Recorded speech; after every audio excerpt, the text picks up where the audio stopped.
देशों ने भारत के सामने एक डील की पेशकश की है। डील भी ऐसी जिससे भारत की लॉटरी लगेगी और चीन का सर्वनाश होगा। क्या है वो डील? भारत को इससे क्या फायदा होगा? आज के वीडियो में ये सब कुछ हम आपको बताएंगे, बस आप बने रहिए हमारे साथ।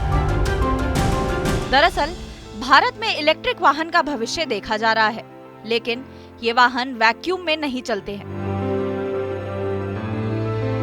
उन्हें चलाने के लिए खनिजों की जरूरत होती है, चूंकि भारत में इसकी कमी है। लेकिन अब अफ्रीका से इनका लाभ उठाने के अवसर भारत दरवाजे पर दस्तक दे रहे हैं। खास बात यह है कि महाद्वीप में चीन की BRI पहल के अत्यधिक प्रकाशित प्रभाव के बावजूद ये प्रस्ताव आया। ये लगभग 80 एकड़ में सहजन के पत्तों को उगाते हैं। 100 ग्राम इन पत्तों के पाउडर को लगभग 600 से 800 तक के भाव में आराम से बेच देते हैं। आपको भी शुरू करना है तो अभी डाउनलोड कीजिए फ्रीडम ऐप को। बता दें कि अफ्रीकी देशों ने एक ऐसी डील भारत के समक्ष पेश की है जिसे भारत कतई अस्वीकार नहीं करेगा। अपने कर्ज चुकाने हेतु अनेक अफ्रीकी देशों ने लिथियम और कोबाल्ट के दोहन का प्रस्ताव भारत को दिया है, जो ई-व्हीकल, स्मार्टफोन इत्यादि में बहुउपयोगी होगा। बता दें कि लिथियम के उत्पादन में चीन इस समय सबसे आगे है और भारत के पास लिथियम के दोहन के लिए भरपूर संसाधन नहीं है। साल 2019 में ही इस दिशा में भारत लगातार प्रयास भी कर रहा है। भारत विदेशों में स्ट्रैटेजिक मिनरल्स के खनन की अधिकार हासिल करने के लिए तैयार है।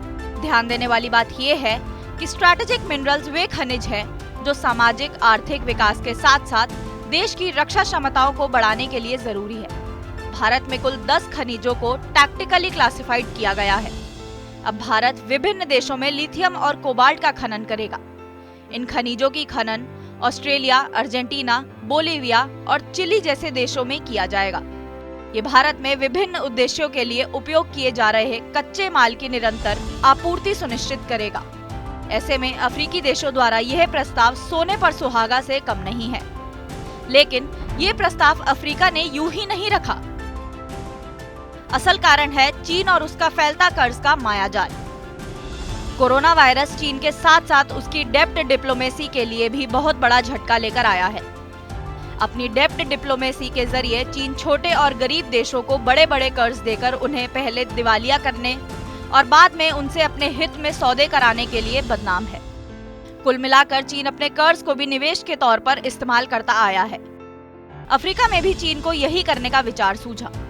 बताते चले कि कोरोना की वजह से अफ्रीकी देशों की आय में बड़ी गिरावट दर्ज की गई है। इस बात में कोई दो राय नहीं है कि अफ्रीकी देश इस बड़े झटके को सह नहीं सकते हैं।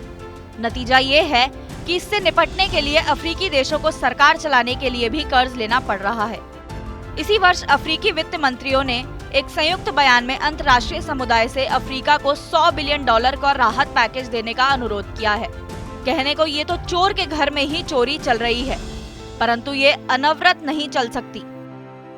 उन्हें एक शक्तिशाली साझेदार की आवश्यकता तो पड़ेगी ही, और ये साझेदार उन्हें भारत के रूप में मिल रहा है। भारत उन चंद देशों में है जो अफ्रीकी देशों की पीड़ा को समझता है और निस्वार्थ भाव से सेवा करने को तैयार भी रहता है।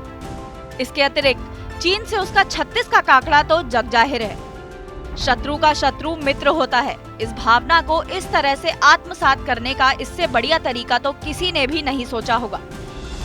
ये न केवल अफ्रीकी देशों के लिए अपितु भारत के लिए भी वैश्विक स्तर पर अपने को विश्व गुरु के रूप में पुनः स्थापित करने का एक बहुमूल्य अवसर है, और इसमें चीन का ऐसा नुकसान होगा जिससे वो फिर कभी उभर नहीं पाएगा।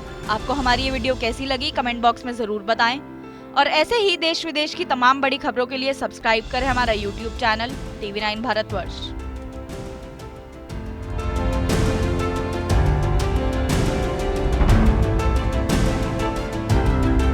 ये लगभग 80 एकड़ में सहजन के पत्तों को उगाते हैं। 100 ग्राम इन पत्तों के पाउडर को लगभग 600 से 800 तक के भाव में आराम से बेच देते हैं। आपको भी शुरू करना है तो अभी डाउनलोड कीजिए फ्रीडम ऐप को।